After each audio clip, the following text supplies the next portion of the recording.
Tonight's show, we're talking about, is reincarnation a trap?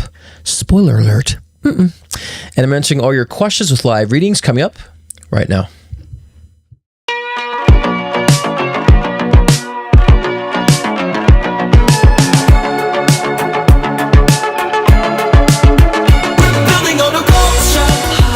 That looks like a Devin or David. David is his name.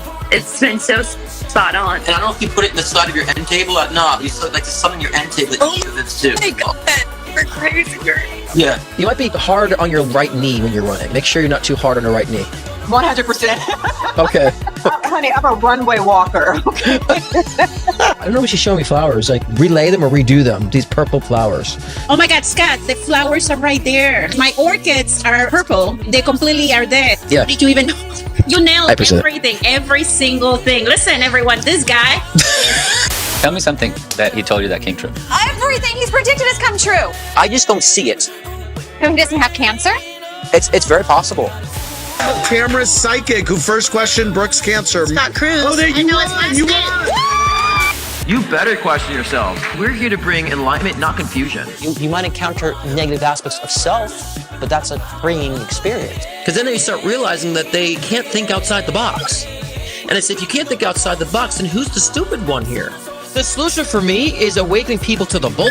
I agree. People need to stop being deterred by nonsense. You gotta summon the people. I don't just come on here and talk or parrot. I'm living it. In harmony with nature, in a mystical adventure, we're building on a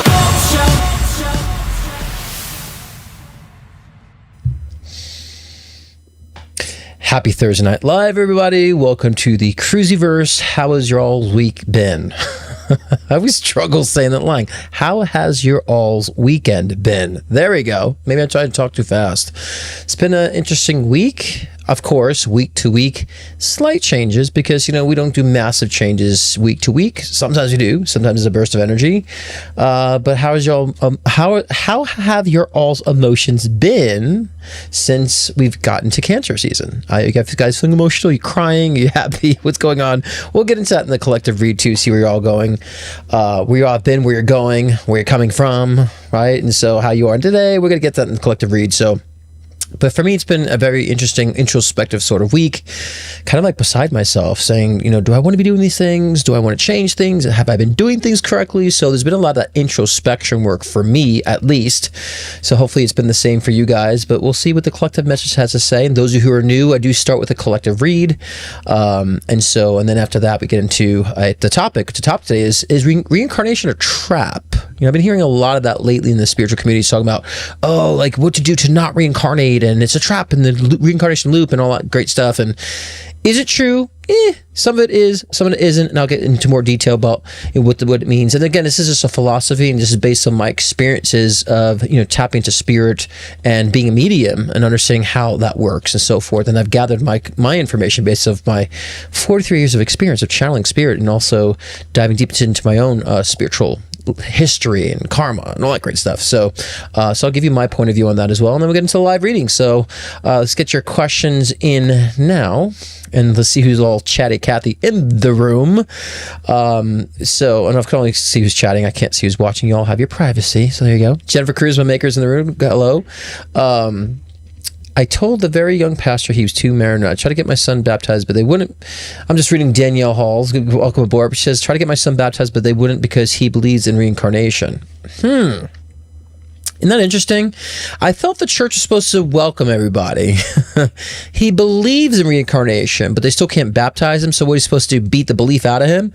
So that goes to show you about a certain religion, how there's a certain agenda with religion, because religion should be welcoming all. God should be welcoming all. All is welcome, right? And all ideas should be amazing. All parts of evolution should be accepted. But no, not the religious aspect. We're still stuck in the 1800s. But yeah, I'm sorry about that. Clearly, Danielle, you don't need to get your son baptized in that church.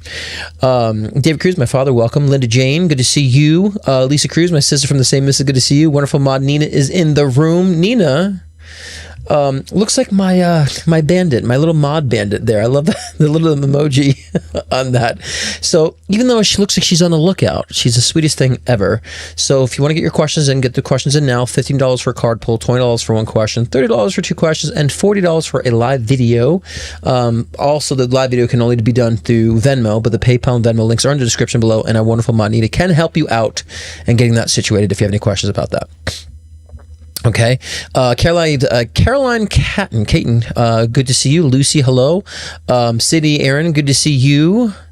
What is that crown number 1? What do you mean you got ranked? What'd you get ranked on? What are you talking about here? Rachel, good to see you. Ketcha's Oracle Magic, good to see you as well. Brenna's Wet, good to see you. Tom Grassi, good to see you as well. James Porterfield, welcome aboard, brother. Just going down the list here, guys, and seeing who I can acknowledge. Everyone's chatted. Kathy Horses, Trigger Hope, good to see you too. Karma, Alma Ford, welcome. Lillian Aurora, hello. Beautiful, good to see you as well. And those who are watching, I can't see. I'm just seeing who's chatting Kathy in the room at the moment. And let's get into this collective read. And those you don't know, I use tarot and oracle cards simply because it's good for a collective purpose. So I was sitting here thinking about all the different things you want to talk about. The cards kind of guided me for collective purposes. So in my personal sessions, I use them sparingly, only when Spirit's like, hey, you want a confirmation? I'll do a read and then the cards are confirmed to back it up. So it's always good to have. But as a psychic medium, we don't need those tools. Not that it's bad to have the tools. But let's shuffle these cards and see what's going on. And let's see if it's for the week ahead. More for the next 10 days, I would say. So let's see. Okay. I should probably put, because if Iggy's not in the room, but Iggy likes when I put on some sort of music while I shuffle the cards. Shuffle these cards.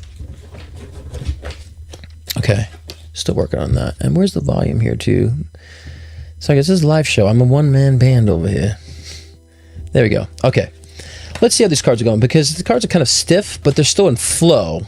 So that might be very representative of your all's energy. You might be a little stiff, but things are still flowing, right? And perhaps we need to get used to this new current that's ahead, and we'll find out what that new current is, because I definitely do feel that with the cards, as well as I do feel like a new current that we have to get used to, and so this new current might be, love that card. Interesting. I never expect what the card's going to say. Kiss the cards. Now I got to wash my fingers because I'm sure there's like a lot of incense and oils and on my cards and a little ash from the candles that I burn. Okay. Yeah, it's taking some time, but I'm giving patience for the cards because part of this is actually also talking about patience. Interesting. Okay. And one more. I feel like I need one more and then we're going to do some oracle cards. Yeah, Karma. I think that's also very going around to the tired energy. And oracles. All right, guys. Sorry for this wait, but this is live, so like we should just enjoy kind of this like shuffling period, is shuffling time. Do this. If you're listening in the road, you just has a time to like ASMR. Do you hear the cards flipping? Do you hear the cards? Now I'm shuffling the cards. Maybe that's what I should do. I should do ASMR while I'm shuffling cards. I'm now shuffling these oracle cards. And they're a little stiff. Cutting them out. Now I'm pulling the first card. Surrender. Second card is fear. Okay, the third card is will. Gotcha. All right. Okay, let's go on with that. Okay, enough of the ASMR. Let me get a couple seconds to tune in, and we'll start. Give me a moment.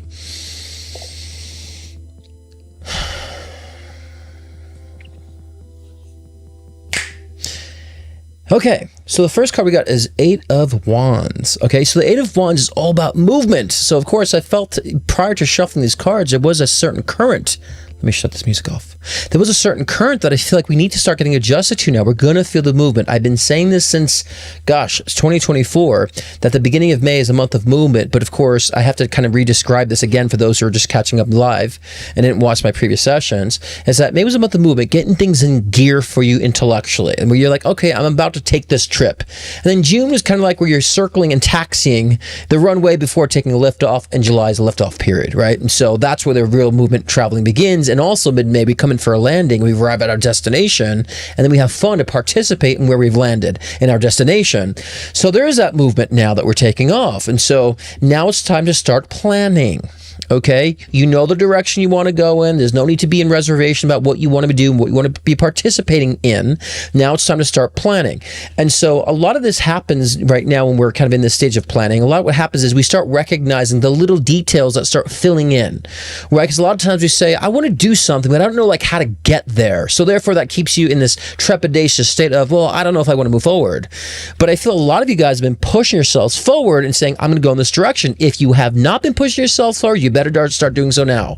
You better start saying to yourself, oh, fuck it, what do I have to lose? Something? Let me do it, right? Get yourself in that gear. If it's a creative idea, if it's a job, it's a relationship, it's a move, whatever the case is, say to yourself, what do I have to lose? Let me get on the bandwagon to do so. Start making those decisions to do so and start planning what that would be like once you arrive at that destination, because the planning, you will start recognizing, inspires all those little details, as I said before, that kind of allow you to say, oh, that's the picture. That's the bigger picture. Now it seems doable for me. I can see that now. And so then you start becoming more focused on participating and showing up when you arrive in those modalities, whatever it may be in your life, that you start showing up and realizing this is the new version of me. Got it. There's no struggle, and you start allowing yourself to go with this collective current that has actually been manifesting since May. Okay, but you know, July is definitely going to be more that tangible movement, as I've been saying. So it's time to now to get those little details filled in and start putting yourself in the position like, I'm in that relationship, I'm in that job, I'm in that career modality. My creative business is taking off. I do have the clientele that I need, that I want to. I actually do have the creative inspiration to start channeling the value that I really want to channel. So a lot of this in Cancer season is very important, because you have to be in tune to those emotions. You have to be in tune to what the feelings are telling you in that regard. Right? Now, the one-off card here that comes in is the Ace of Pentacles right now. I'm like, that's all about financial investments. That's all about, you know, gaining financial, you know, solid ground. So what I think this is saying to me, as I've been kind of predicting for quite some time, that this summer there would be, I feel like the economy will take a boost. You know, contrary to popular, you know, opinion, and I am not in favor, and I always need to preface, I am not pro or anti or giving any type of president or politician any credit. I hate politicians. I hate them, right? Unless the ones that are really trying to make change. Otherwise, they're all the same to me. But we are on a collective journey, a collective ride, that things are going to happen the way they need to happen, regardless of who the person is. But I do feel an uprising, an upheaval in the financial sector in our lives. So it could be the economy boosts up in the next month or so. We see great change in that way, in a sense, because people are rising up too. People are speaking up too. People are not allowing a lot of things that are happening politically, and there are also things that people see that maybe other politicians say they want to do, but they're being too in fear about it, but actually might, you know, create a good outcome. So there's a lot of messiness in our world right now when it comes to the perception of that. But the read has always been for me that the financial aspects of our lives will start increasing and start being boosted up, and by summertime, starting in May, and I start seeing the manifestation in July with this. So you might find your work starts picking up. You might find that these contracts are signing. You might find that the promotion is on its way, and works are becoming on its way. You might find that the things that you've invested in have taken a peak. I did, you know, say back in 2024 that, you know, cryptocurrency will be big, like all-time high in 2025. And so I did a flashback prediction on that, and crypto is the highest it's ever been at the moment. And I know this because my partner is investing in crypto, and I hear it all the time. It's at its all-time high. And so we look at our world is in shambles, but then there's other aspects that are doing very well, more than they've done before. So understand, we are collectively manifesting this world we are in right now, and everybody who's in charge, we've manifested them at our own subconscious collective level. They're there because we put them there, whether we want it or not, or like it or not, in the conscious mind. So it's all about how we're choosing to evolve, and things do have to be broken down, and so we might put people in positions of power that need to break things down or ruin things so we can restart over and restructure. And that's what's happening now too. So, and the third card here is a Sun card. You know, the Sun card is all about focusing on, we can use a cliche term of the Sun card being like, it's all about, you know, things coming to light, but I always said June, July was also the month of realization in that phasing period of revelations, things coming to light. But the sun card is also, to me, it's also like you're seeing the light at the end of the tunnel, and not so much that you're seeing the light at the end of the tunnel, you reach the light at the end of the tunnel, and you're starting to understand, okay, there's also a dark period and there's a light period. I'm now in the light period, and so now you don't have to be so fearful or paranoid about when you're in a dark moment, because the dark moment is what got you to the light moment. So there's a lot of, this is a very positive read about what's ahead, especially in the next 10 days. You'll start seeing a lot of this come into your realities, and that you will start shining. And what does that mean? Because I hate cliches, but when I say you will start shining, that means that you'll be able to be vibrant again. Because I have to say, collectively, a lot of people's lights have been dim the past 6 months. I've been seeing a lot of it. A lot of people have been going through a lot of tough times. There's been a lot of death. Of course, seeing a lot of random passings happening the past few months, both in my personal life, but also in the collective. And usually when people start passing on, there's like a huge chain that's ahead as well. And so we're ready for this, and we're ready to start being vibrant. We're ready to start shining and doing the things and participating in our lives the way we intend to. And, standing strong in our skill sets and talents that we know is going to bring change to our personal lives, to those around us, and in the collective. And we got to do that, because if we don't do it, I'll tell you, our government's not doing it. I don't care what party you're leaning on. There's a few in Congress that I think are kind of like ahead, but for the most part, a lot of these people in Congress are not even well spoken. They're not very bright. I've been watching a lot of these congressional hearings. I'm like, what am I watching? Where do these people come from? Are they even educated? Right? They don't speak well. They're speaking like they're on the street. They're, the way they're kind of throwing Bible verses out in Congress saying, I'm going to do it. It's like, what are we, children here? Right? They're not going to do it. You cannot rely on other people to fix your world for you. You cannot rely on people in positions of power to be the one that's going to change the world for you. You can't rely on these positions of power, these priests, these pastors, these teachers, these mentors, these gurus, these politicians to change things for you or resurrect things for you to make you feel comfortable, because it's never going to happen. When has it ever happened in history? When has it ever happened where religion has saved people? When has it ever happened that politicians done what's best for the people in totality and change the planet? When has it ever happened? We're still in the same mishigas, the same shit we've been in for the past 40, 50 years. So we can't be sitting around and watching these clowns participate in the circus. We got to do and stand up and be the light, in a sense, and be the brightness, and be the vibrant beings that we are, to infiltrate and to basically affect our collective, to change it. Because, you might be holding back, but there might be millions of others, or hundreds of thousands, or hundreds of others that are also holding back because they don't have that one person saying those things. Right? I've always been that one, and that's why I've always talked like this, to help others people do the same, because I will say things people don't want to say, and when I start saying it, people are relieved, and then they start saying it, participating in it, because they didn't have the cojones to say it themselves. And so we got to be those people where we do speak up and say it, so other people are like, yeah, I feel the same thing, and they participate, and it brings change. It unifies people. Right? This is that time. Right? Five of Wands. I've been saying, though, 2025 is going to be freaking chaotic. I said it. I said it in my bald ass head and my Pirates of the Caribbean fucking goatee that I had last year. I said it in that costume I was wearing. I said it's going to be a chaotic year, and it will be, but in the midst of chaos, there's excitement too. There's always a duality to things, always a yin and a yang. So things will be chaotic, but they'll also be a lot of fun too. Where are you going to stand in that chaos?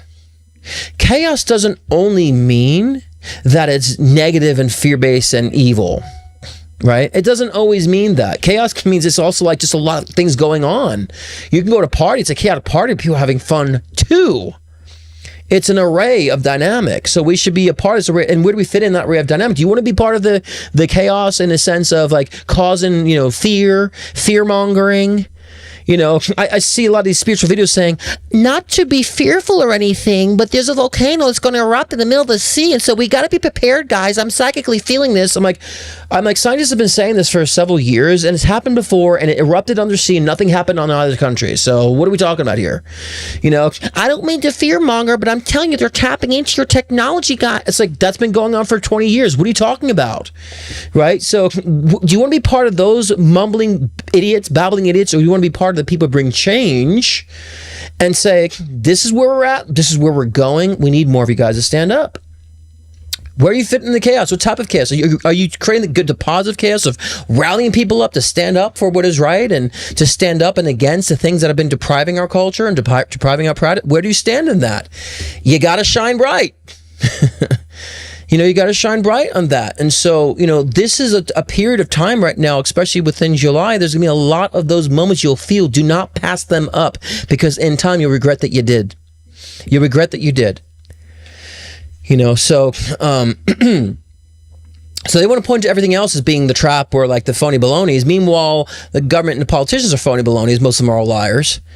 And are frauds, but no, it's the psychics that are frauds, because like they haven't been proven. So like psychics are fraud. They're frauding people. Okay, yeah, all right. Meanwhile, religion's collecting money from people on a woo-woo man in the sky idea, and we're also paying in Big Sam and giving our money to taxes Big Sam because they're the woo-woo man in the sky too in the physical sense. So no, like the psychics are frauding people. Spirituality, they're the frauds, not those people who are the true frauds, right? So where are you positioning yourself in that chaos? And what do you want to bring more light to? And it doesn't have to be on the grander scale. I'm talking like an Aqua, because I'm an Aquarius. I know we think about the world and the collective, but it starts with your own personal life. How are you managing your relationships? How are you managing, how you're participating in your work? The word that Spirit's been wanting me to use a lot this past month is participation. Because I think you guys have forgotten how to participate in your own life. You just kind of show up and schlep yourself around and like, I gotta walk, I gotta get the food, and I gotta do this, I gotta go job. It's like you're repeating all that schlumpy dumpy energy. And it's like, why not actually participate in what you're doing consciously and realize it's not as bad as you think, and then you give yourself at least the insight of how to evolve out of it if you don't like it, right? And so the Hermit card in reverse, which is interesting, I'm gonna put these two cards together. The Hermit card in reverse and the Three of Pentacles. The Hermit card in reverse is saying to get out of your way. Number one, that's one thing that seriously tell me about that, because it's getting out of your own way, but it's also getting out of isolation too. And so, excuse me, a lot of you guys have been getting in your own way in a sense of holding yourselves back, and we hear this all the time. This is a very cliche thing. People do it all the time. You get in your own way. And ask yourself, does enough chaos in this world with other people, do you need to start forming the negative chaos and fragmentation in your life just because you're in your own way, you don't believe in it, because you're not putting much emphasis and participating enough in your own belief structure and your own visions? Get out of your way, but also get out of yourself too, and get out of your way and get over yourself in a sense too, of saying like, no one's going to be like caring if you do something or not in life. And this is the harsh truth of reality. There are lovely people that do care and that show up, but on the base of things, no one really cares. And if you're waiting for somebody to care, you're waiting for somebody to give you a pity party, it ain't going to happen. It's not going to happen. And the people that usually there like trying to make you feel better, trying to either get down your pants, or they're just like want something from you, or they're just so lonely and just like going to tell you everything you want to hear, and that's not healthy. So get out of your own way and get over yourselves too. And how many times, what saved me too? Not that I was never a very egomatic person. I was always a very humble person. I have to preface by saying this because some people might say, well, if I had to tell myself to get over myself, then I was struggling with ego. No, I never was. But we all had the ego that gets in the way. We have to say, get over yourself. Like, you're not like the big deal here in this planet either. There's other people working around here. There's other people that you also want to invest in, not just like your own woe is me energy. Like boo-hoo is me, woe is me. That becomes very arrogant when we get reveling in those energies. Or sometimes we think we're humble, like, oh, I don't need that from you. Oh, you don't need to buy me anything. You're like you're so humble. But that's actually arrogance. You're saying like, everyone else needs something, but you don't need presents. You can give, but no one can give to you. It's a form of arrogance in the name of being humble. Don't be that person. Same thing, woe is me, woe is me. That's arrogance. Like, is everything all about like your woes? Right? Yes, this is your reality, but how about participating in engaging with other relationships in your life to understand like it isn't just all about you. It isn't all just about us. And then when we understand this, we can focus on ourselves in a way that is beneficial and more productive. Because when we're making it all about us, we're deprived of something, and we become very needy and selfish, and we start focusing on the wrong things and become very introspective in a negative way. Selfish in a negative way. But we understand it's not just all about us. There's other people that are very important too, that we care about, that it is about them too. Then we can actually focus on a broader perspective of what's really important. How do we really want to participate and show up in our lives? So again, getting out of your way, but getting out of yourself and getting over yourself, right? And this is with the Three of Pentacles, all about that's my community, my communal card, my community card. You know, people of like mind, of like interests, right?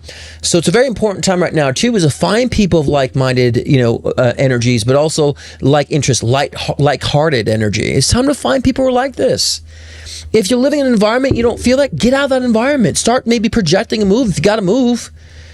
It's only a big deal if you resist it. If you allow yourself to at least consider the changes, then you might realize, oh, it's actually not that big of a deal. Done it before, right? I moved before. Not that big of a deal. I sold a house before. Not a big deal, but like my happiness is the most important thing. So you can't say that, oh, it's all about being joyful, but you won't make any decisions to make yourselves happy. And then it's all about, oh, joy, joy, joy. You plaster all over the internet. I'm joyful. Look at me how happy I am. And like preaching all these quotes, but then you won't make any decisions for yourself or others to find happiness and make yourself happy. Don't be that hypocrite. Don't be that hypocrite. It's not about the facade. It's not about what you're showing to people. It's how you're being to people. It's how you're being for yourself. And we need to start understanding how that relates. And so that's why finding a group of people that are like-minded, like energy, can help you reflect and mirror a lot of that energy where you're at. And things that you could change, or things that you actually are good at that you need to embrace. Because when you embrace the things that you're good at and embrace the creativity or the ideas that you have or the skill sets you possess, then you won't fall easy into a woe is me, because you realize, oh, I have skill sets and talents that I have that I could easily maneuver out of the circumstance. I don't need to be in woe is me energy. Right? And so it's important to understand this, because if you're not working on that now, July is going to be a shitstorm for you. I've said it before. I said it, I say it again. And this is not fear. This is not even, oh, beware. It's like, it's what's going to happen. It's what it is. So do you want to be part of the fun chaos or the shitstorm chaos? It's up to you. Because, I don't like being repetitive. That's just one of my pet peeves, is repeating myself. But I've been repeating myself for the past 2-3 weeks on this message, because some people need to just get it through and understand it. But some of you are just going to have to like bypass the message. Yeah, I heard it before. And then understand July comes around, you're in the middle of a shitstorm. Like, oh, I guess he's right. Right? Don't wait. And I always say, what are you waiting for? There's no savior coming. If it was a savior coming, the savior would have came a long time ago. There's no politician that's going to give you everything that you need. Not going to happen. It's you. What are you waiting for? Don't wait on these people. Don't wait on Jesus to come back. Don't wait on the politician and the Trump to be in office, or to not to be in office, or this one to be gone. Don't wait for those things. Take the initiative now. Start participating now. And that's, again, part of the Oracle cards is all about surrendering. Okay? What does surrender mean? Can we not be so cliche in this New Age communities about surrendering? Just surrender and let go, let God. It's like, oh my God, how many times have we heard that before? We can throw out these bumper stickers and it loses its effectiveness. But surrendering means that you're actually allowing yourself to understand what battle is yours, what battle is not. And you're allowing yourself to stop being the control freak, because you can't control certain things. Therefore, you have to kind of micro-control and micromanage in things in your own personal life. Or you want to hold on to something because you feel like that's the best you got. Like some people hold on to relationships because, like, I know they're abusive and they treat me poorly, but like, I don't want to be alone. It's like, are you serious? You're really going to grab onto abuse? Abuse is better than being with yourself? That's a problem. What is so bad with yourself that spending more time with yourself is such a bad thing that you will hold on to abuse? Instead of saying, oh, well, I surrender. I'm letting go of that relationship. I'm putting it down. The relationship, I'm defeated. It's not working for me. So I'm letting it go. I don't deserve abuse. Because spending time with yourself gives you, I would say, when you go back to spending time with yourself in that sense, you're back at like home base. Sometimes you got to come back to home base for a little bit and just like shut it all out, detach from all those connections, come back to home base. Come back to center hub, baby. And look at yourself and say, all right, that was a shit relationship and I was holding on to it. It was abusive because, you know what, I was alone.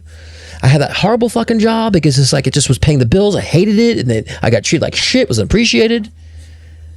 Do I want to continue? Do I need to hold on to that just to fear because I don't think I could get anything better than that? Is that all I'm worth? Am I just all I'm worth is an abusive relationship? Am I all I'm worth is a job that treats me like shit and pays whatever? Of course you're going to say no, because if you thought you were, you wouldn't be asking yourself the question. You wouldn't be in pain over it. Pain is telling you that you know you disagree. I've said this before, and I'm going to say it again. Because, I mean, I talk every week. I've been talking every week for 2 years, so there's going to be a lot of things that come up or surface. But pain means no. Pain means I don't agree. I don't resonate with this. So when you feel pain about something or disdain to something, you're saying you don't agree. So ask yourself, then why do I keep holding on to it? Why can't I just surrender it and let it go and let it be? And then understand and allow myself to just come back to home base and reconfigure what I need now. It's time for that. But you know, that's where the fear too. Like a lot of guys are positioned by fear, but also fear is an indication that you need to surrender. A lot of people think of surrendering as giving up. Surrendering is not giving up, it's giving in. And when you give in, you're saying to yourself, like, okay, like life has shown this, fine. I will, if I'm supposed to be alone, I'll be alone. I'll give into it. Then you realize, oh my God, this is actually what I needed, because then I spent time with myself and I just like stumbled across, was in my own mindset and preserving my energy, and I just kind of went out to the grocery store and boom, I met someone like it was wonderful. And if I didn't come back to home base and didn't surrender that to that shit relationship, then I wouldn't be in this position now that welcomed me in. So fear is letting you know to not give up, but to give in. Give in to the fact that that relationship doesn't work anymore. Move on. Give in to the fact that, like, yeah, I got to leave this job. Give in to the fact that, yeah, I need to move. Give in to the fact that, yeah, I need to stop appeasing my family.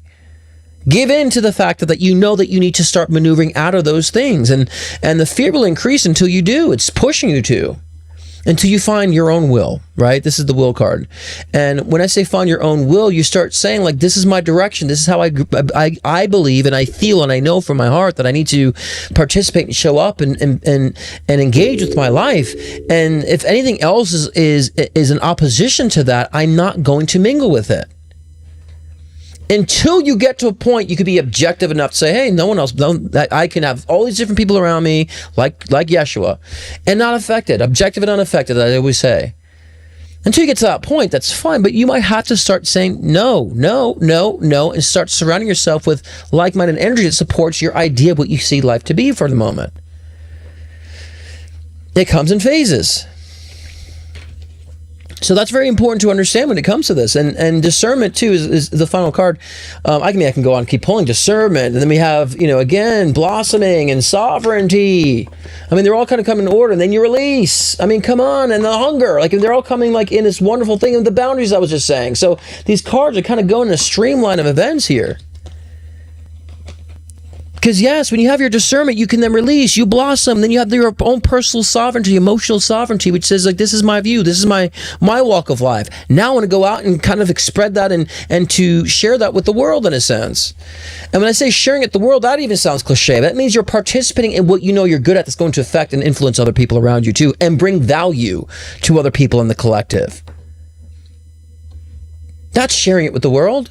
Sometimes we have to dissect and break these down just a little bit to get over the cliche statements that we hear all the time in the spiritual communities, where people who are atheists or don't believe spirituality just think it's all quackery bullshit and toxic positivity. Oh, I'm releasing, letting go, Let's break it down and understand what it is to participate in the act of being discerning, to participate in the act of setting boundaries, to participate in the act of surrendering. What does that mean? What does it look like? Right? And so that's the importance of now too, because in order for movement to happen, you have to release and surrender something that's preventing that. So I always say, if you have this past energy you're holding on to, you're trying to, your soul is pulling you forward, you're going to be in the state of I'm struggling. Nothing's happening. I don't know why. Right? So it's important to understand that. And I should have changed the banner a long time ago that we're in the collective reading, but whatever. I'm a little late on that. But we're in the collective reading segment, and we've been for a while. So that's what struggle is. When you let go of the side, it's like, this is out. I don't need the old anymore. Like, I surrender to it, doesn't work. I'm gone. Get pulled forward. And a lot of you guys are in that in-between energy right now. A lot of you guys are in that in-between space. That I like to call it the phasing space. You're like, you got to let go of that past, just surrender to it. But you also know that you have to start making those changes, that the changes are calling you ahead. A lot of you guys are in that in-between state that you don't know why you're stuck. We're saying, really disassociate yourself. We could say detach, but I like to say disassociate yourself from what no longer is the version of you now. disassociate and look at it objectively. No, I'm not that person anymore. I'm not the person that gets trampled on. I'm not that person that doesn't participate. I'm not the person who stays in isolation. I'm not that person who believes I'm worth pennies. I'm not that person. I disassociate from that idea and those situations. Boom, you allow yourself, and you could still be in those conditions. It doesn't mean that I'm telling you to leave your job the same day. When you intellectually disassociate, you can at least show up for what it is, but know that there's an evolution, and you can start seeing the evolution from where you're at and where you're going, and you'll be in peace in that process. You'll be in peace in the change. So, because at the end of the day, it's your will. It's you. It's on you.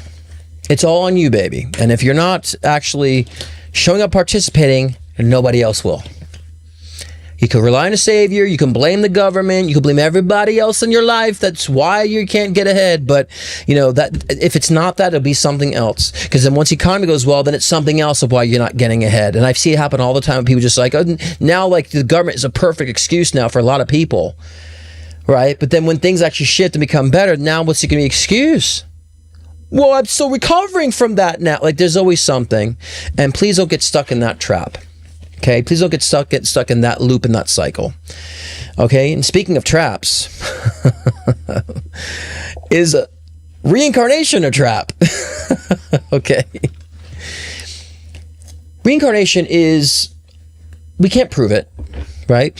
A lot of things in the spiritual space, especially with the extent of consciousness, can't fully be proven or disproven. It's that gray zone again. But spirituality is in that gray zone. But, and I've said it before, a lot of our validations come from our participation and showing up in our supernatural and spiritual experiences, because they do get validated in the external world for us. For example, there's many children, they've done a lot of documentaries and studies about children who were like 4 or 5 and said, Mommy, and I said this last week too, but I'm going to bring this up again.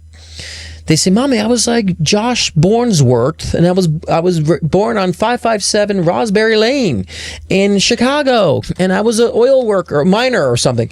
And the parents like, huh? And they go look up, and there actually was a person with that name who lived on that street who did that as occupation. Many children are coming out remembering their past life. Now, for people coming in, it's like, okay, if they don't believe in reincarnation or past life, then how does this individual know that information at 4 or 5 years old that you can't even study or research? Where does that come from? Right? So if either way, it's validating that it's a psychic ability or psychic awareness, or they can, tap into metaphysical data, right? Or it actually is a past life. It's got to be something.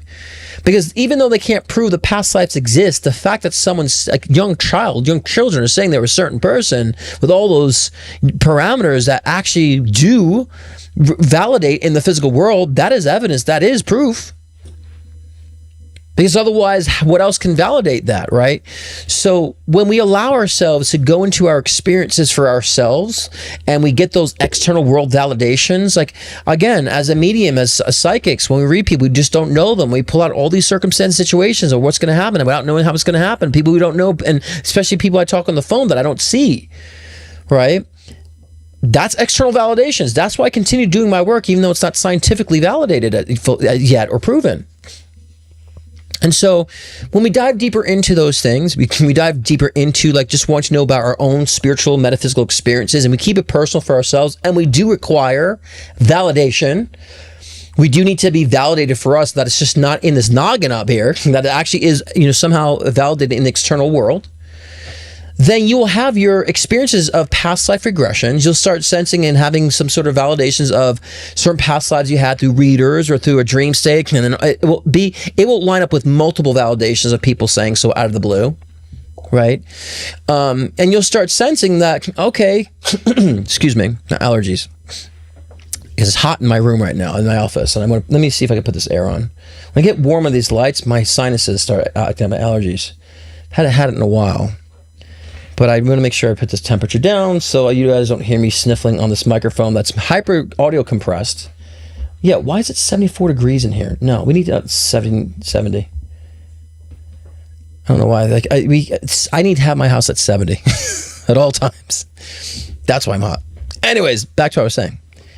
When you start diving in, you start recognizing, like, I've had these past life regressions validated by other readers who didn't know me. I didn't tell them I had this. And you start seeing other symbols, then it validates for you. And so then we start seeing our evolution. We start seeing how we've evolved. It starts making sense how we're having certain challenges or themes in this current incarnation. We get more insight into soul, and then we understand, actually, I know where I'm going now too. So that gives you clarity. That'll make you more psychic, and you'll start seeing things collectively, which will also manifest and also will be validated in the external world.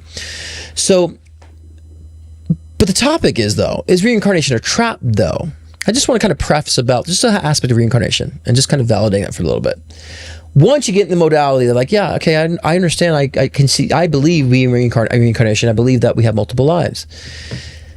Now, there's a lot of ideas out there. A lot of, I don't know I don't want to call it, I guess bullshit, but not everything's completely bullshit, and there's a lot of things that are not completely true either. But there's people saying that reincarnation is a trap, and so people are trying to detach from this matrix as much as possible so they don't have to reincarnate, which means they don't want to participate in this reality. Nothing is real in this reality, so therefore once they fully detach from it, then they don't reincarnate. That is bullshit. We chosen to incarnate, and we are not stuck in this reincarnation loop the way we think that we are. Now, there are lower levels of consciousness of people who are newbies of spirit, right? They will be thrown back into the reincarnation loop if they do something catastrophic, or they do something that's, they went off their divine path in a sense. And I've seen certain people who were pushed back into reincarnation who I've channeled because they've taken their lives or took the lives of others, and they didn't really get their lesson. And so I've seen that happen a lot. They get thrown back in. But I also see people who have taken their lives who didn't get pushed back to reincarnation. It was part of a spiritual contract. So not one size fits all, people. With this, there's different layers, different dynamics, and they're highly evolved souls and spirits who want to understand the experience of what it was like to be able to be, want to oust themselves, so to speak, right? And so they have an incarnation where they experience that turmoil, what it's like to where they get to that point, they get to that level, and then they become more expanded because they've had an experience. They don't get pushed back in a reincarnation loop. They're like, they've evolved from that experience. And we all have the choice to. But we do know if we go off the beaten path and we kind of abandon our divine purpose, chances are you might be just thrown back in when you pass on, depending on the situation. But it's not a trap. There's no trap. You're not stuck here. Again, here's more ideologies or more, fictitious beliefs and theories of saying how we're like a slave. And it's there's a lot of people that still have from their past incarnations that slave energy. Right? A lot of people who come from their past incarnations, even slave energy from the cults, from religion, from actually being put into slavery, they still have that unresolved karma. So now they think reality itself, as they're illuminating, becomes spiritual. Now they still think reality itself is they're enslaved too. It's no, it's not how it works. And that's to me, that's more of a reflection of what they have unresolved karmically than the actual, issue of the reincarnation trap, which is not a trap. You have a choice. And so that's another escape for people to say, well, I didn't choose these situations. That's not mine. I didn't do that, right? I'm a slave to this matrix. And so the focus goes on not evolving. The focus goes on detaching. And that detachment actually doesn't create evolution. It creates digression. You start digression. You start going backwards. You start, not really building and evolving from what you created for yourself. So it's not a trap. It's actually a blessing. Okay? Because we have another opportunity to evolve, and we do have a choice. And when we pass on from this incarnation, believe it or not, we find joy to come back in. Because when you are able to have a disconnection from the physical life, you realize, oh, there's no such thing as time. There's the decades of experience. It's just an experience. And when you become present in the true sense of being present, you realize I really, even though I'm 43 years old, I feel like everything feels all at once. I don't feel like I've lived 43 years. I feel like everything's all at the same time, really. It's just kind of poking your viewpoint in at different experiences, and you start feeling that. And so then you start recognizing that you're not stuck.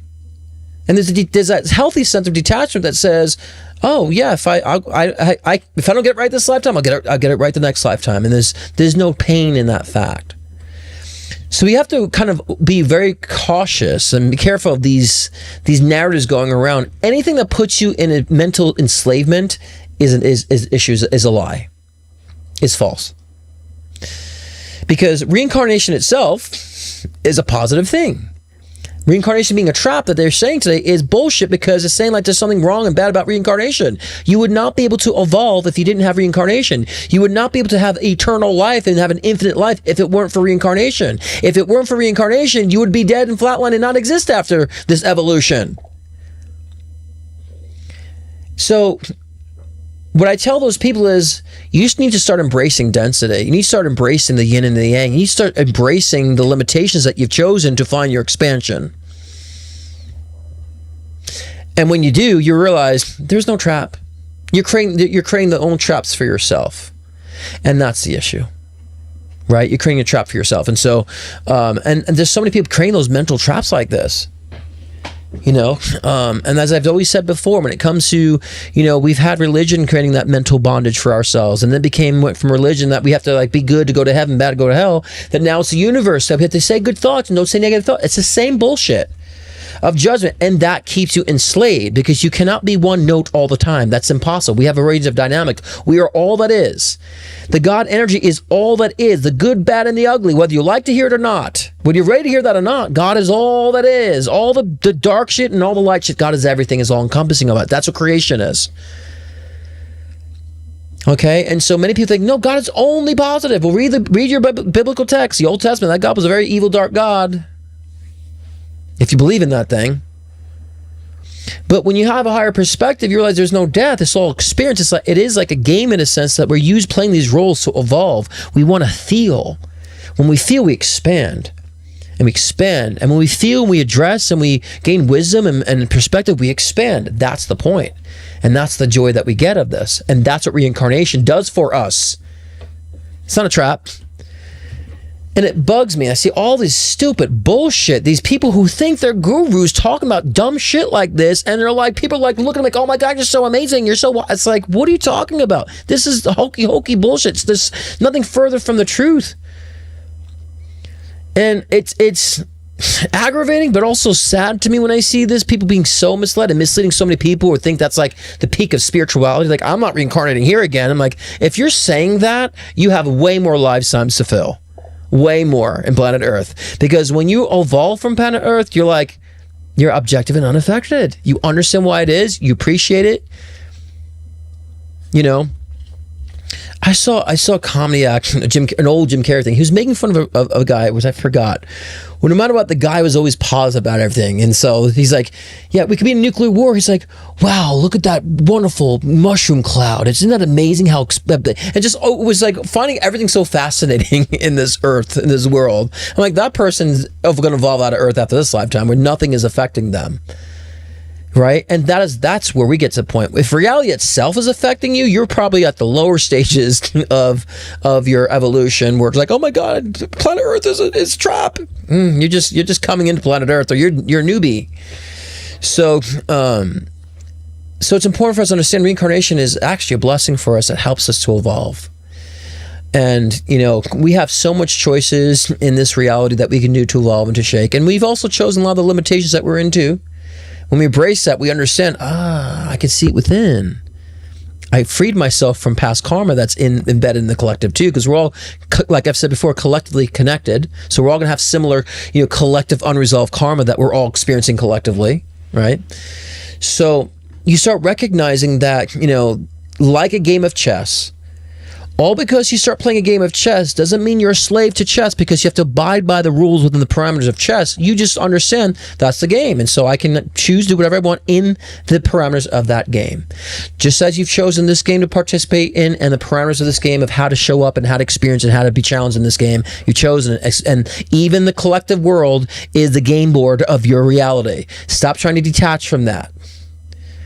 Stop trying to detach from that, because this world, this collective world, is part of the game board that you're in. And everything you're observing, everything you're being affected by is still part of your game too. Otherwise, it wouldn't faze you. Like, no, whatever, yeah, sure, no, I don't have any positive or negative thing. I'm indifferent, neutral, right? So pay attention, okay? And if everything you're following is talking about fear-based shit, oh, it's a trap, and you're a slave and all those things, and, you know, The Matrix was not really intending to say that. Okay? The Matrix was trying to illuminate the fact that we are bigger than what we are being, I would say persuaded by in this physical matrix, so to speak. The point was, oh, I am bigger than this. That's all it was. Not to say, oh, the point is I'm a slave. That was, people are highlighting the wrong point. The fact is, oh, we're in this kind of controlled reality with opposition that we're trying to fight and find our own strength and power that we actually can control and dictate as Neo did. And we are the one to alter it the way we see fit and can conquer it. Instead of it being wrapped up in bliss and social media and just the mundane of boyfriend, girlfriend, going shopping, For me, that's exciting to be broken away from that. For a lot of people, that is a scary thing. But a lot of those people are saying reality is a problem. Reincarnation is a trap. It's like, nope, reincarnation is your saving grace to help you to evolve so you can get your shit straight. Okay? All right, that's enough with that. Let me get into the live readings. Before I do, I have a wonderful message from Nina. Let's get into Thursday crew, I got a channel message just for you. Come a little close. Just be yourself. That's literally the channel message. When I was tapping in, I kept seeing you have the spiritual gifts, you have the certain offerings, you have the consistency and the flow, but it's missing that quirky you energy. And it feels like right now a lot of creators or a lot of spiritual leaders are being called right now to really just be themselves and to share aspects of themselves and remember that not only what they're doing is the medicine, but that they are the medicine. You are the medicine. So whatever you're doing, whether it's Reiki or breath work or channeling or just anything else, you are the medicine of it all. And you showing up and not being afraid of who you are and the way you have fun with what you do is what will attract the community that you're looking for and the type of elevation that you're looking for. Spirit was just showing me and your guides were just showing me that right now really is the time for you to step into more of who you are rather than all these kinds of topics of who you think you have been or should be this whole time.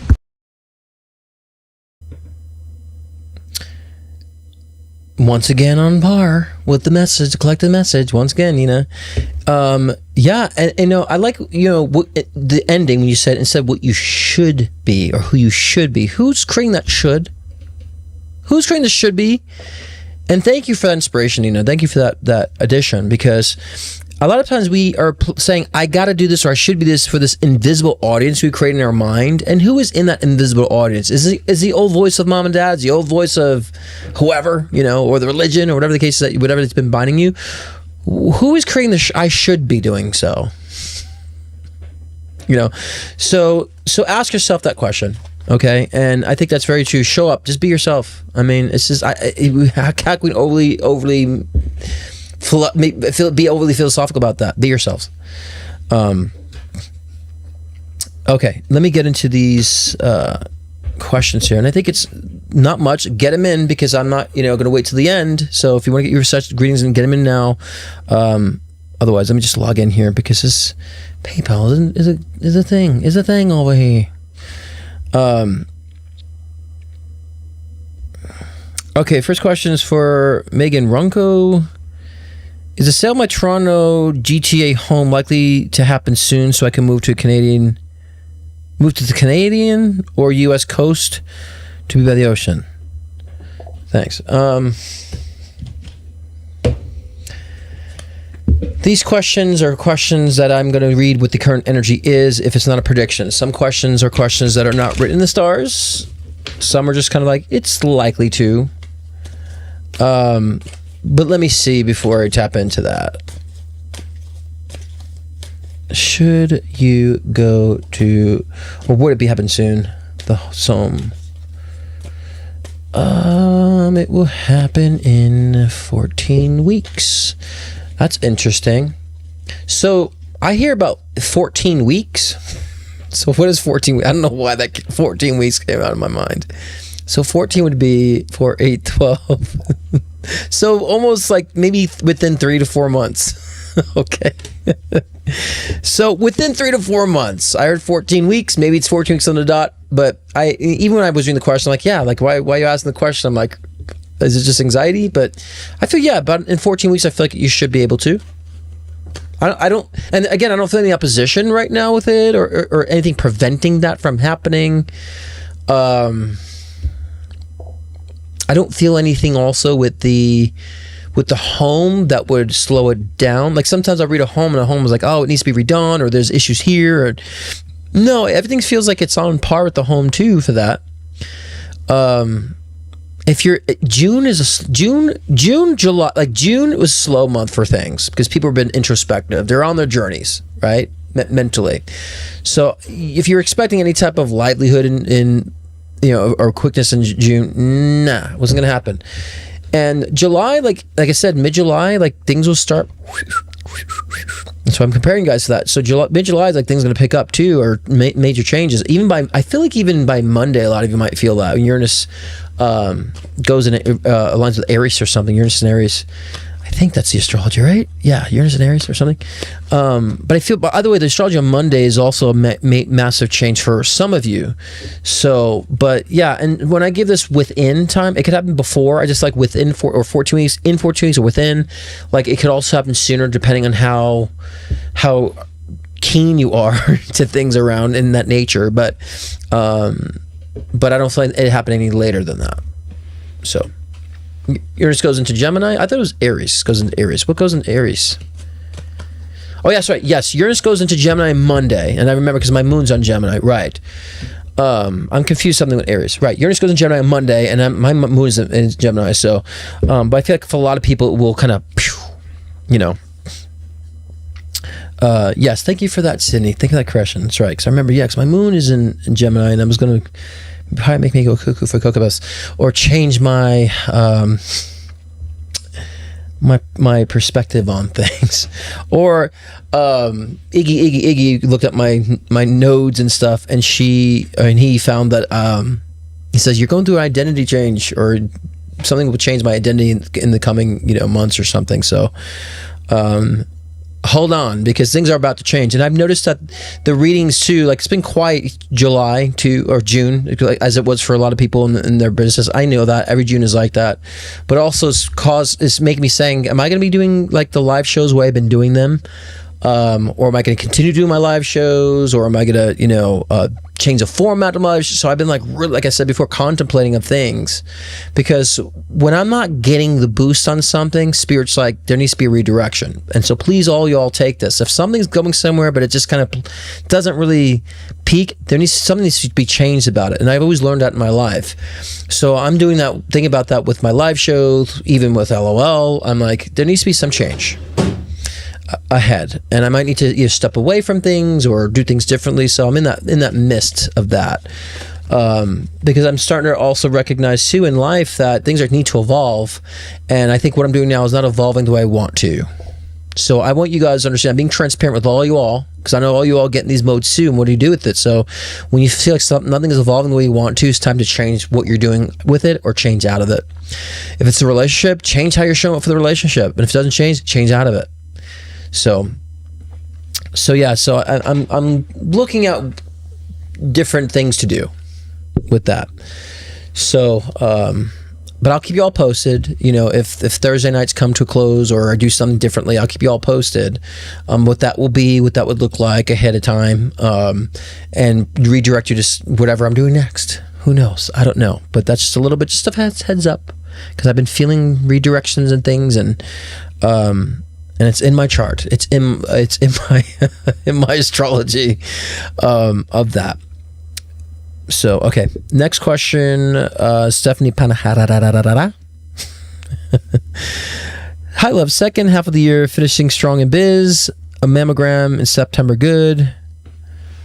Let me see something here. Mammogram in September. Good.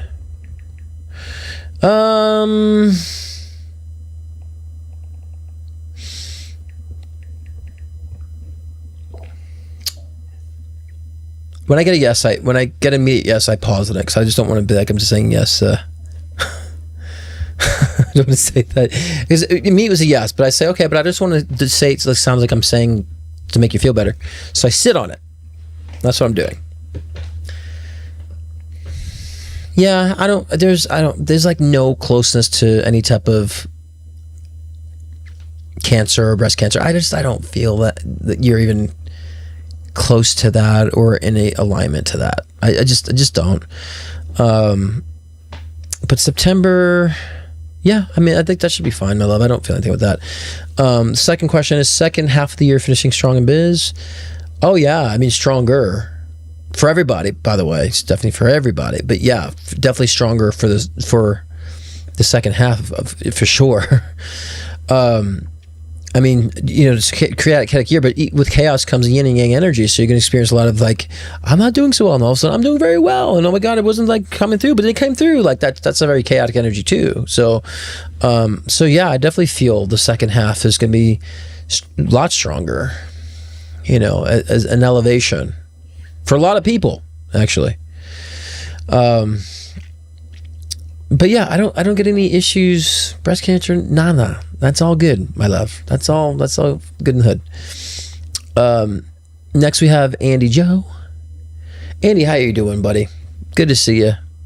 It's been a little bit of time. This is the last question, guys, so get them in. Otherwise, we're going to close down, and we're going to close with a nice sound bathroom Lafayette, and I'm going to enjoy my 4th of July weekend. One, how is Chubbs doing at 11 years old? How's Chubbs doing 11 years old? Chubbs is fine. I mean, Chubbs still has a long, I would say, long journey ahead. Yeah, Chubbs feels fine. I don't get any like major issues with Chubbs at all. Yeah, I think he's good. I think like even going up to like, well, being 12, 13, 14, 15, 16, you know, I think the only issue I really kind of see him getting like in the interim, like between now and 16, 17, is more like just like cataracts, you know, normal things that dogs get when they age 2, you know, so that might be one of them, you know. Maybe his hearing will go a little bit, you know, but he'll still have his hearing, you know what I mean? Like, I just feel like normal things that happen with dogs at old age with Chubbs, nothing like out of the blue or something unexpected with Chubbs in that way. I feel like Chubbs sees winter more now, or at least Chubbs understands now where winter is and the difference of not being in physical versus spirit. So I feel like Chubbs kind of like, okay, I get this, you know. His dog brain, his soul understands, but the dog mind is like, oh, okay, you're there or here now. Okay, got it. Like, I feel like now he's more comfortable with where winter's at now. So yeah, it feels like he's pretty much understanding now of it. So yeah, there is that still the connection with winter as well. Second question is, any insight what lies ahead in the near future for me? Whatever comes to your mind. It's been a while. I'll miss you. What comes to mind? I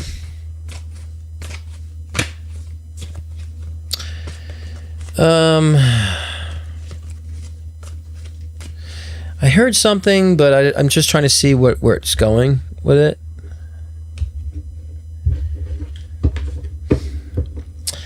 I literally heard, honestly, and this may not be just about what to expect in the future. I'm just going to, whatever's come to mind is come to mind. But I just hear that there needs to be redefining of your relationship. The redefining part,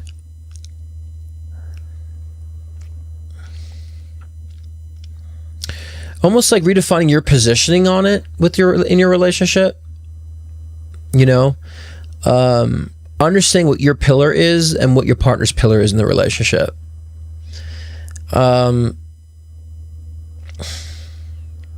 Also to where you are more emotionally dependable for your relationship is what it's saying.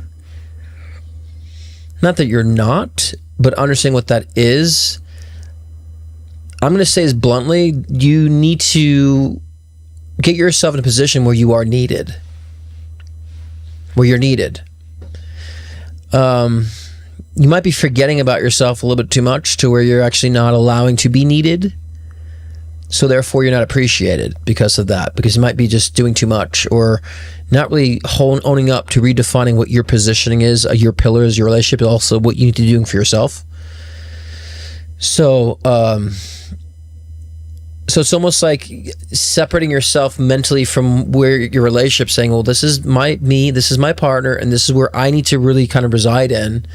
And this is what she's going to reside in, and I'm not going to interfere with that. So if she needs me, she's going to come to me if she needs me, but I'm not going to infiltrate. I'm not trying to be hands-on here. I'm putting a healthy distance, with your emotions and redefining what that is in your relationship. That's what Spirit's saying you need to do.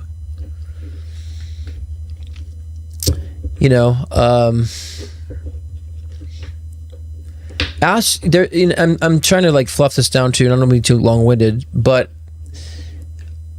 what are you available for? What are you making yourself available for?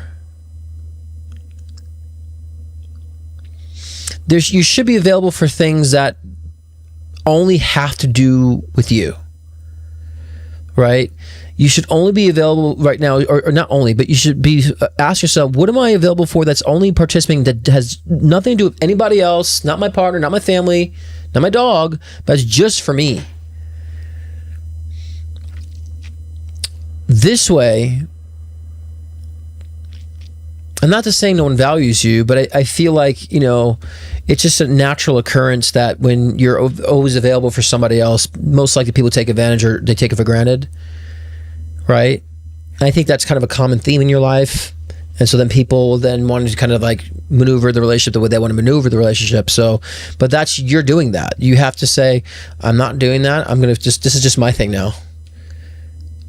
And when you do this, then people around you might start appreciating you more and realize, oh my gosh, well, I don't have all of him anymore, so I can't just, throw him around, toss him around whenever I want to, right? Because I feel this consistent energy since you were a child of people not fully appreciating you in that way, and you showing up, and then they just kind of take advantage of that, of that, and it becomes about their energy, their emotions, less of yours.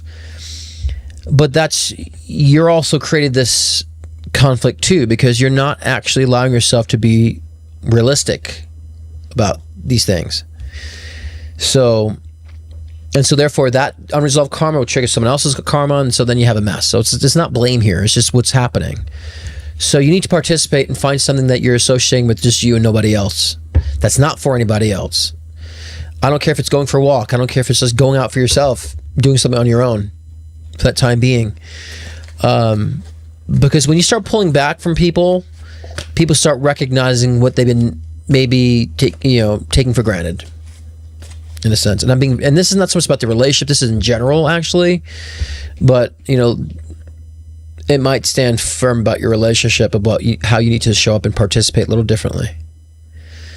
And part of that means I think you need more to dive back more into your divine masculine. You need to dive back into your divine masculine. And make decisions based on what you want, not what anybody else wants right now. Right? And so, now I'm saying this in an extreme way, because you're doing the extreme opposite. If you do that, then you'll find a balance. Okay, I'm participating, I'm in my relationship, but then I'm also on my own thing here too. I'm not completely defining myself based on the relationships that I have, and I'm talking about all other relationships, not just your romantic relationship. I'm talking about all relationships, and then you will find yourself in a proper balance, and that divine masculine energy is what's going to bring that to you. Okay. I feel like people who are uncertain, I'm going to go a little long-winded with you because I appreciate you guys. But I definitely feel that your energy of trying to be there too much makes people question whether or not they really want that too. So, for example, if your partner has an insecurity about about someone being consistently there, and there's something there, she might want to pull away from that a little bit, and realize that that doesn't feel secured for her because you're there too much, or you're participating too much, and that she can't just feel like there's anything outside of her too, to where you're secured, that even if it doesn't come to her, that she knows she'll be secured. So she might pull away a little bit because she's feeling like, well, it doesn't seem like he's grounded for me in that way. That's outside of me. So I feel like your partner would love that too, actually. but it triggers something in your partner that makes her want to like reconsider or think or change or do I want something else? And so you got to take a step back in that and bring that balance and bring that divine masculine. So therefore it's clear. All right. So forget about if there's anything in the future coming for me. Let's talk about now what needs to be worked on. Let's not play Santa Claus in the clouds or Tooth Fairy's coming later. This is what we need to kind of resolve right now. Yeah. All right. But that's the work that needs to be worked on, and setting your boundaries too, as well. And I'm going to be blunt too. If your wonderful partner gets triggered and contemplates the relationship, and because I feel like there's contemplation there. If there's contemplation, then tell her, well, then go figure it out.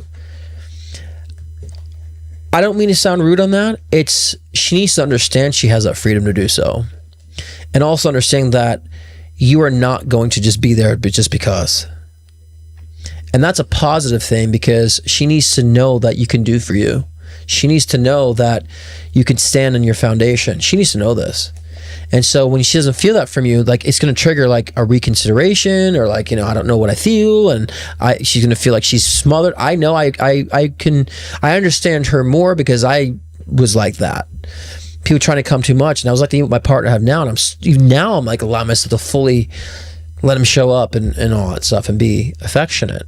But when people are over that way, I used to take it as a sign of weakness because of being abused. And so I'd pull away from that.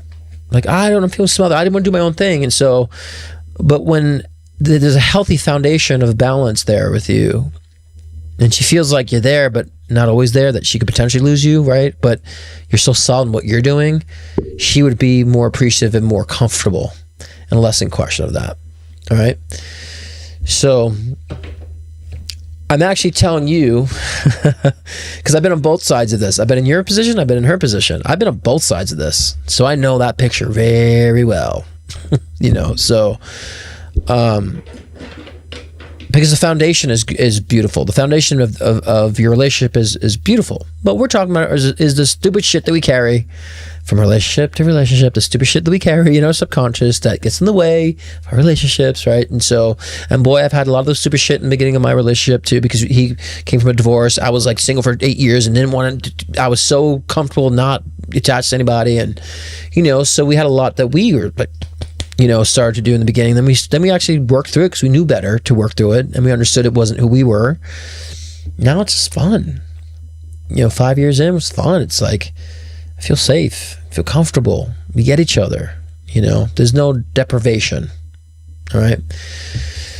Anyways, so I wanted to go longer on that because what I had to say required more explanation. What I had to say required more elaboration than just a simple, the Tooth Fairy's coming this year. Okay. Okay. Next question is Tara Matisse. How is my mom's health? Tara. Actually, speaking of Tara, there she is. I felt the energy. And also, Tara, understand what I'm saying to Andy is actually in favor of you, too. You just maybe it makes sound that way, but it's actually to help you, actually. So, if you're in tune enough, you would understand that. Mom's health.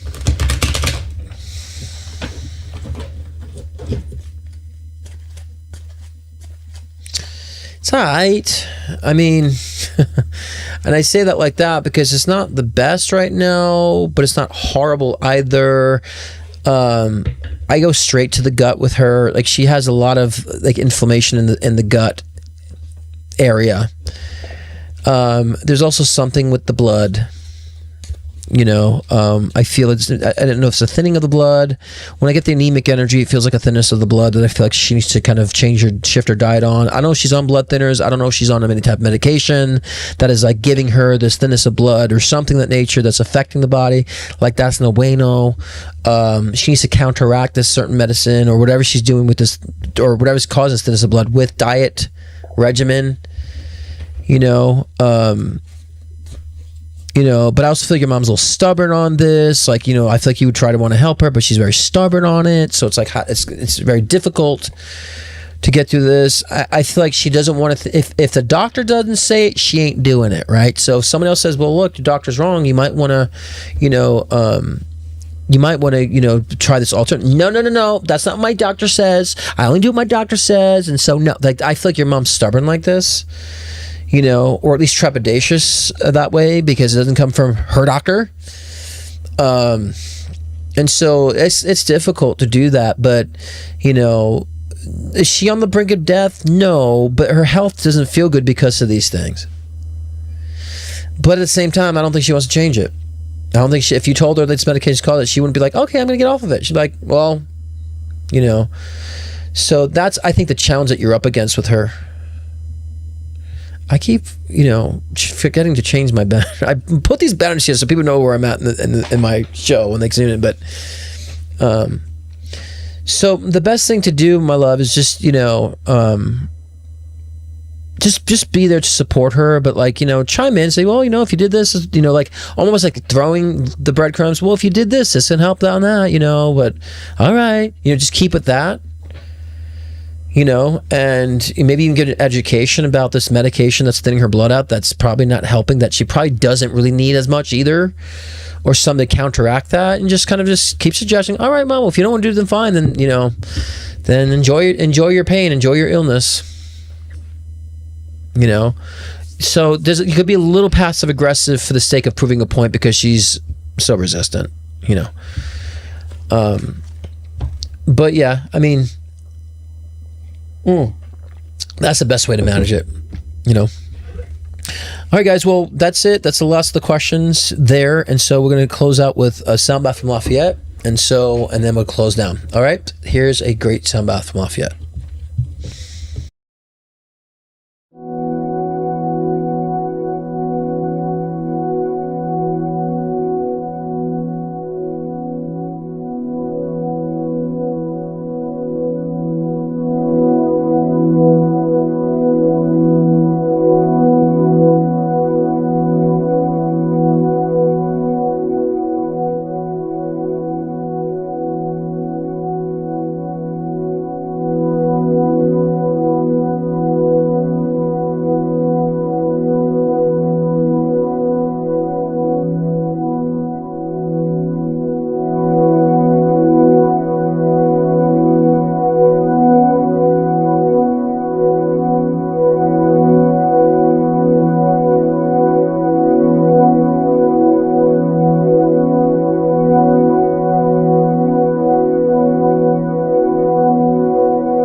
Wake up, wake up. You all still there?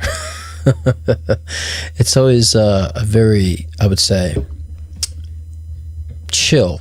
Let me get rid of this stuff here. Wait a minute, hold on. Get rid of that. No, we're not closing a trap. We're not closing reading. We're closing. Okay. It's always good to put yourself in a good atmosphere at all times and get yourself in that, just level of just feeling. That's why I think meditation is really important, guys. It's just putting you in a state of feeling, and understand what it's like to feel in the moment, feel present. And that's important because it gets you to process things a lot better, a lot differently, right? So, any hoot, that concludes this Thursday Night Live. And hope you guys have a wonderful 4th of July weekend. I'll be at the lake, somewhere at the lake, one of the lakes around here, enjoying the time. And so if you guys want to book a one-on-one session, sessions are open for July, scottcruzpm.com. I'll close out with that commercial. For, again, life readings and intuition builder sessions, mediumship sessions, all the above. It's available there. So get your July bookings in too. And if not, we'll see you next week. And also LOL on Wednesdays night. If you missed last week, or yes, I keep saying last week because we changed the time. Yes, last night's episode of LOL. Check it out in the recorded version. And I will see you all next week. Enjoy your 4th. And remember, you're all the gods and goddesses of your own myth. What do you want to create? Much love to you all. Good night. Scott Cruz is popularly known for his life-changing one-on-one readings to also guide in your soul ascension journey. With life readings, get insight into your relationships, career, health, trauma healings, past life regressions, and more. Want to connect with a loved one who's transitioned? Scott's mediumship session can be the gateway to you and your loved ones in spirit, bridging the gap between the physical and the spiritual realm. If you want to enhance your own psychic ability, Scott's Intuition Builder session can help expand your psychic and mediumship abilities. So sign on to scottcruzpm.com to book your own personal session today.